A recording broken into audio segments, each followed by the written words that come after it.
Buenas tardes, amigos televidentes, una vez más aquí con ustedes, su programa Difunde TV por el canal 35 Sport Vision.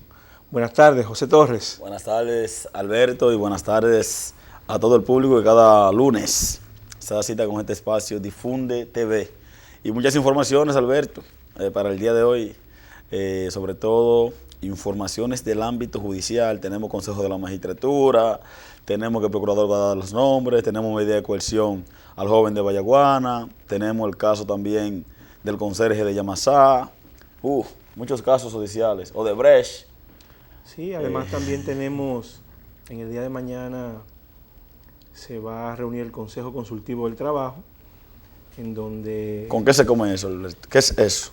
Bueno, el Consejo Consultivo del Trabajo es una mesa de diálogo que se creó mediante decreto hace ya varios años, que en real y efectivamente no ha servido para mucho, pero que el ministro Ramón Fadul parece que la va a poner en funcionamiento, en donde los tres sectores, sector gobierno, sector empleador y el sector laboral, se deberían juntar en esta mesa de diálogo social para debatir todos los temas que son atinentes al mundo laboral. En esta mesa se piensan discutir temas que estuvieron en la palestra pública, sobre todo en la negociación del aumento de salario mínimo que se efectuó o que no se ha ejecutado todavía. Y que posiblemente no se ejecute. Bueno, eso está por verse también, en donde se habló mucho del tema de la reclasificación y en el Consejo Consultivo del Trabajo va a tratarse el tema de la reclasificación. Tengo también informaciones de que el sector empleador quiere llevar a esta mesa de diálogo el tema del código, retomar el tema del código, un tema difícil, complejo, porque los planteamientos del sector empleador son un poco descabellados. Estamos hablando de eliminar derechos como la cesantía, el preaviso, cuestiones que lesionan laceralmente los beneficios del trabajador en caso de que dejara ya de pertenecer a la nómina de una empresa. Ahí también se va a tratar el tema de la seguridad social, temas como los derechos que hemos venido tratando aquí en este programa, los derechos de los trabajadores móviles y ocasionales. En fin, que este tema, este Consejo Consultivo del Trabajo va a tratar diversos temas y creo que va a ser muy interesante. Pero real efectivamente, José, una información que nos llena un poco hasta de indignación por parte del sector empleador, es que ellos están planteando no dar ejecución a la resolución del aumento de salario, hasta tanto no se trate el tema de la reclasificación. Creemos que eso es un abuso por parte del sector empleador. Y nosotros le hemos dicho que los dirigentes sindicales, las centrales sindicales, no deberían asentar ese chantaje, todo lo contrario, no deberían sentarse en una mesa del diálogo con un sector empleador que pretenda negar los derechos que ya han sido aprobados, que de un 20% que fue aprobado el salario mínimo, se fue condescendiente y se dividió entre un 13 y un 7% para noviembre, y aún así ellos no quieren ejecutar, sobre todo hasta tanto no se discuta el tema de la reclasificación. Reclasificación esta que es un tema muy técnico, y no solamente técnico, sino que hay una ley que rige la materia de las pequeñas, micro y medianas empresas. Por tal razón, eso no es un tema de discusión, la reclasificación. Eso es un tema de ejecutar lo que dice la ley.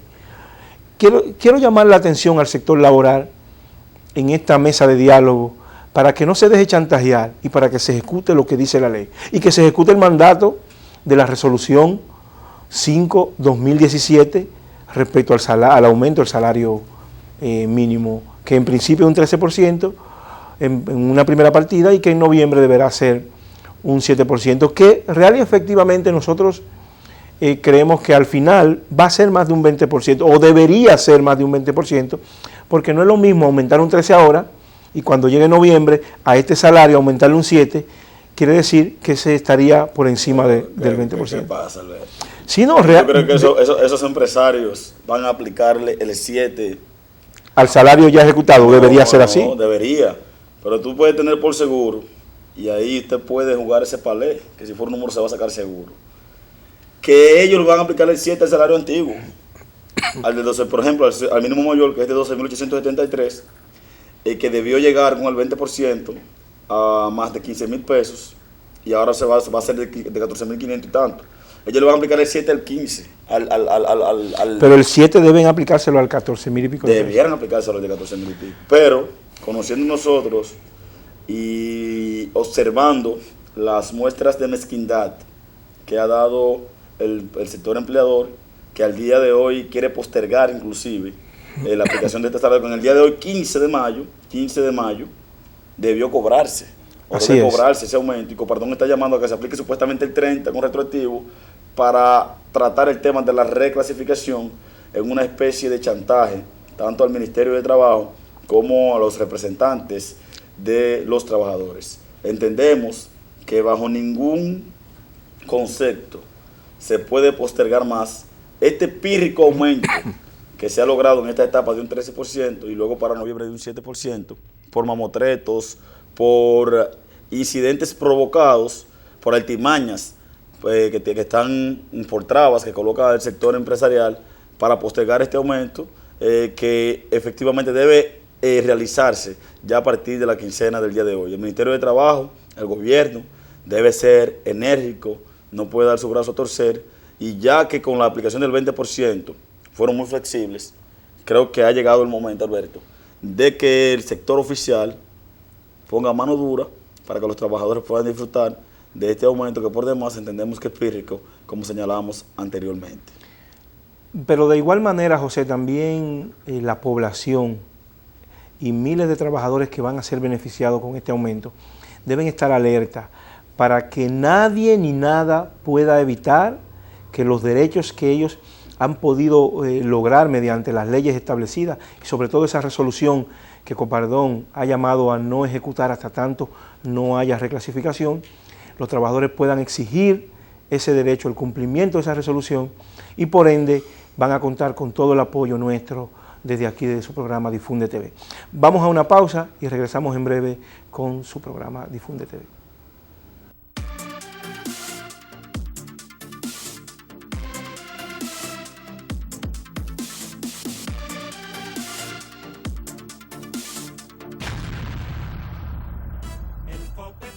Avanzando en eficiencia y modernidad hacia un futuro mejor con su plan estratégico de desarrollo institucional. El FOPEPCONS presenta su Plan Estratégico 2014-2019 para consolidar la institución y garantizar una pensión digna a los trabajadores de la construcción. Manejando con transparencia el 1% que ordena la Ley 686. En el 2005 perdí mis 2 brazos trabajando en la construcción, pero siempre he recibido la mano amiga de FOPECONS. Yo cumplo con el FOPECONS y ahora con más razón. Fondo de Pensiones de los Trabajadores de la Construcción. El sistema más seguro de construir tu futuro.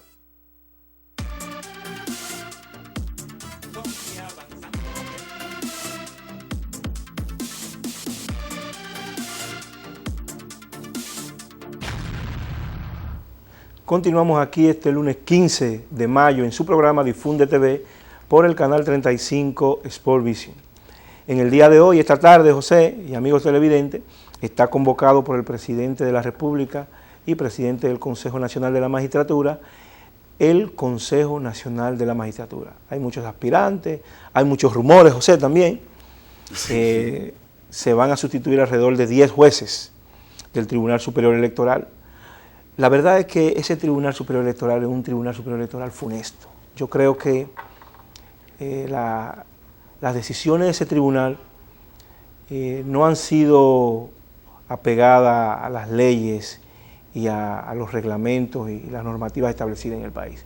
Creemos que una de las grandes cosas que va a hacer este Consejo Nacional de la Magistratura es darle un poco de credibilidad y legitimidad a este Consejo, a este Tribunal Superior Electoral, porque real y efectivamente ha dado mucho de qué hablar.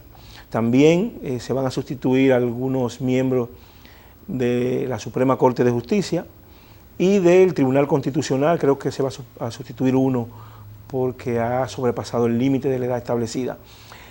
El ex rector de la Universidad Autónoma de Santo Domingo, Franklin Fermín, planteaba un elemento que luce interesante. Y más que plantear la lucha de intereses entre la consanguinidad que tiene el presidente de la República y la presidenta de la Cámara de Diputados, como todos sabemos, son hermanos, y esta consanguinidad, el ex rector planteaba que era una lucha de intereses. Creemos que más que una lucha de intereses podría ser un elemento ético y moral en donde dos miembros de una sola familia no deberían estar integrando un estamento del nivel del Consejo Nacional de la Magistratura, porque se podría prestar a situaciones que, de no estar de acuerdo con decisiones tomadas por este Consejo, creo que eso sería un elemento que se sacaría posteriormente ante cualquier situación luego de la elección de los nuevos incumbentes que estarían sustituyendo. Creemos que hoy inicia ese proceso y que auguramos que sean elegidos las personas idóneas para este proceso y que el país lo pueda valorar en su justa medida. El Consejo Nacional de la Magistratura tiene grandes retos, grandes desafíos para esta convocatoria en el día de hoy, 15 de mayo a las 5 de la tarde, donde han de iniciarse los trabajos y donde se espera que por lo menos sus miembros acuerden la metodología a seguir para sustituir a los 5 jueces titulares del Tribunal Superior Electoral y a los 5 suplentes. En el caso de la Suprema Corte de Justicia, el primer vicepresidente, Julio César Castaño Guzmán, que pasó a formar parte de la Junta Central Electoral, así como 2 jueces que están en rango de edad, y la misma cantidad, un juez del Tribunal Constitucional, que también por asuntos de edad debe ser sustituido. Sin embargo, decimos que este órgano constitucional tiene grandes retos, porque su convocatoria se da en momentos en que en el país se libra una lucha por el cese a la corrupción y por un alto a la impunidad, y en donde la imagen de la justicia dominicana está altamente cuestionada y es una imagen que está muy deteriorada, muy especialmente, como señalaba Alberto hace un momento, la del Tribunal Superior Electoral, que ha emanado decisiones, ha emanado sentencias que muchas veces se contraponen con propias jurisprudencias que ha sentado el mismo tribunal, y en el caso de algunos partidos ha fallado siempre en una misma dirección, desde los incidentes hasta más de 40, 50 recursos elevados por conflicto, por ejemplo, por citar un ejemplo, en el caso del PRD.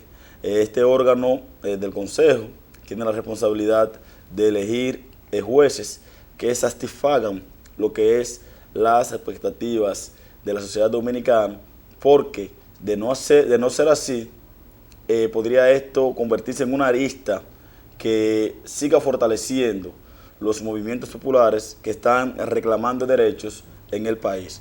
Por eso entendemos que, tal como ocurrió en la Junta Central Electoral, debe producirse algún nivel de consenso, por lo menos para elegir a los jueces, a los miembros del controversial Tribunal Superior Electoral. Decimos esto porque si no se elige un Tribunal Superior Electoral que pueda dirimir las situaciones del proceso electoral que se avecina ya, porque estamos en el 17, pero ya hay mucha gente en campaña para el 2020, y además también que pueda servir de árbitro con las diferentes élites que puedan emanarse a raíz de las selecciones internas de los partidos, de sus candidatos, y cuando se le dote de herramientas, como lo son la ley de partidos políticos y la modificación al régimen electoral, debe necesariamente existir un tribunal que tenga la suficiente solvencia moral para dirimir los conflictos que pudieran suscitarse en el año 2020, cuando las elecciones van a producirse en el mismo año, tanto el nivel congresional y municipal como el nivel presidencial. Hemos de recordar lo que sucedió en mayo pasado, que hoy se cumple un año. No es posible que en el país no exista un tribunal que, en caso de que sea necesario, y que ojalá no se repita la historia del 16, pueda dirimir todos estos tipos de conflictos de intereses, tanto en lo interno del partido como posteriormente en las elecciones generales. Por último, precisar cuáles son los miembros del Tribunal del Consejo Nacional de la Magistratura. Lo preside el presidente Danilo Medina, en su condición de presidente de la República. Además lo integran el presidente del Senado, Reinaldo Pared Pérez, un senador de la oposición, que en este caso es el senador del PRM, José Ignacio Paliza, la presidenta de la Cámara de Diputados, Lucía Medina, y además una diputada de la oposición, en este caso del PRM, Josefa Castillo, también el presidente de la Suprema Corte de Justicia, Mariano Germán Mejía, el juez Frank Soto y el Procurador General de la República. Son 8 miembros en total y las decisiones de este órgano se toman por mayoría simple. Y usted podría pensar, ¿y en caso de empate qué sucede? Bueno, la propia normativa establece que en caso de un empate, entonces el voto del presidente de la República en su condición de presidente del Consejo vale doble. Es decir, que en caso de que estén 4-4, la dirección que haya votado el presidente será la decisión a tomar por este órgano constitucional, que es la primera vez que se convoca bajo el mandato del presidente Danilo Medina y que fue convocada por última vez hace 6 años, precisamente cuando fueron posesionados los jueces del Tribunal Superior Electoral, además también los jueces del Tribunal Constitucional, que fueron órganos creados por la Constitución del 2010 y ratificada también por la Constitución del 2015. ¿Cuántos votos tiene el presidente de la República en el Consejo Nacional de la Magistratura? De antemano, 5 votos.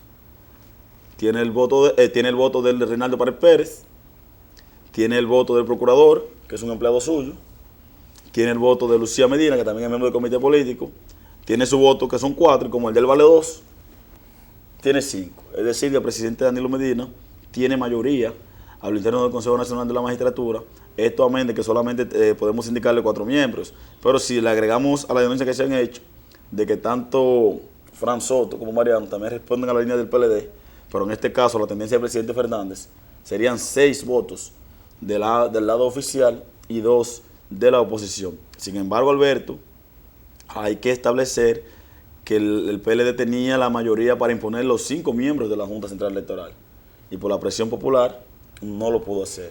Y además se dio un momento muy delicado en el país. No creo que el presidente Danilo Medina vaya a arriesgarse a querer nombrar un tribunal a la medida, en el caso del electoral, una composición que sea totalmente a la medida del oficialismo, ni mucho menos que la matrícula que vayan a completarse en el Constitucional o en la Suprema Corte de Justicia respondan también al oficialismo. Entiendo que se va a dar algún nivel de consenso porque al presidente no le conviene más ruidos. No crear más niveles de agitación que lo que actualmente hay en el escenario político dominicano, donde algunos entendidos establecen que si no hay una crisis, estamos al borde de la misma. Bueno, así es, y además tenemos el próximo domingo 21, Marcha Verde en la ciudad de Azua de Compostela, en la provincia de Azua. Estarán marchando el Movimiento Verde y además se produce esto en un momento en que esta marcha al momento de esta marcha tendríamos los nombres de los sobornados, porque al próximo viernes 19. Es bueno recordar que hasta el viernes 19 es el plazo que había dado el procurador, que en el día de hoy dijo que él espera que antes del viernes tener los nombres para poder dárselo a la población y poder dárselo al campamento de la Marcha Verde, que en el día de hoy también decía que se instalaría frente a las oficinas de la Procuraduría General de la República. ¿Tú has jugado billar, Alberto? No soy jugador de billar. Jugador de billar, yo no sé jugar billar, pero soy espectador. Dicen cuando, por ejemplo, hay una bola que está cerca de a boquejarro, como dicen ellos, y que hay un jugador que está tirándole a otra, que deje su salsa y que meta la bola. El Procurador General de la República que deje su salsa, que ya el país recibió las informaciones de Brasil. No sé si tú has de recordar que se dijo que había llegado porque estaba agotando un trámite diplomático, no sé si recuerdas. Sí. Entonces no puede prenderse con una declaración diciendo que espera que lleguen antes del viernes. No, señor Procurador, ya esa información llegó a la República Dominicana. Que esté agotando un trámite burocrático, supuestamente desde la semana pasada, eso es otra cosa. Pero el viernes no le salga con cuenta a este país. Porque la gente, o una gran parte de la sociedad, se tragó esa homologación con Odebrecht. Fue contando que en un mes se iba a saber, Alberto, quiénes son los supuestos sobornados, quiénes recibieron el dinero de este cartel llamado Odebrecht, que operaba en muchos países de Latinoamérica y en África. El procurador no puede salir con esa chercha ahora, que no han llegado los nombres. Vamos a ver si llegan antes del viernes. No, pero además, en el país la semana pasada estuvo haciendo una visita una diputada panameña. Esta diputada dio algunas informaciones interesantes. Decía que en su país estaban involucrados un sinnúmero de dirigentes políticos, incluyendo del partido a la que esta diputada pertenece, que es el partido el PRD allá. de Martín Torrijos. Sí, el PRD de Panamá. Y resulta, y viene a ser el caso, que ella informó, emitió unas declaraciones diciendo que habían 26 cuentas bancarias en donde Odebrecht le depositaba a 26 personas relacionadas con el caso de los sobornos de República Dominicana. La población se hizo, como dicen popularmente, el cocote de que deben haber 26 nombres. Por lo menos. Por lo menos. Pero además dijo algo muy importante. Dijo que el presidente de su partido o dirigente de su partido, Martín Torrijos, el presidente de Panamá inclusive. Exacto, el presidente de Panamá, tenía una sociedad con el señor Miguel Vargas Maldonado. O decía un señor Vargas. Y todos conocemos al único político. Y no, ella fue clara en la Z también, ella dijo que era Miguel Vargas Maldonado. Entonces, y que también estaba involucrado en el caso de los sobornos de Odebrecht.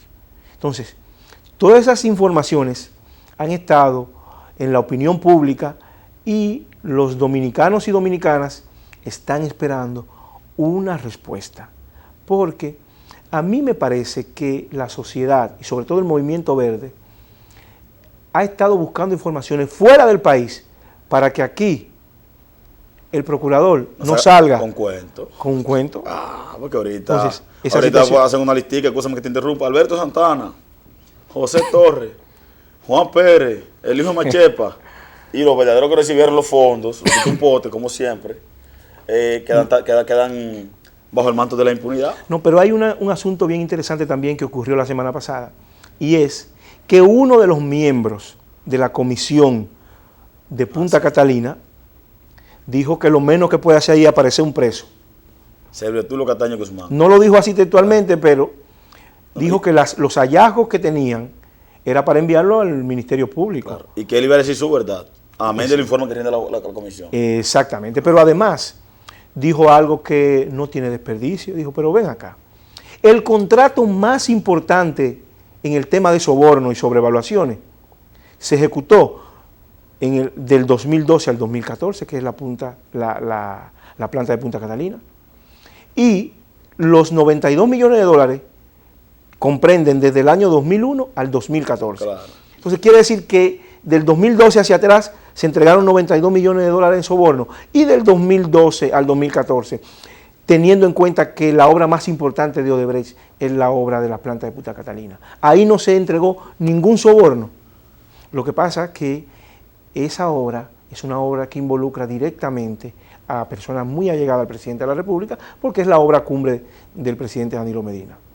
Nosotros queremos que, tal y como lo dijo el presidente en su discurso del 27 de febrero, en este caso tenga que caer el peso de la ley sobre todo aquel que recibió, aunque sea un solo dólar, en el caso de los sobornos. Mi vaticino, Alberto, con Odebrecht podrán caer algunos, pero en el caso específico de Punta Catalina, no creo que los verdaderos implicados en este hecho vayan a caer, debido a que va a tambalear el gobierno por lo que tú señalabas.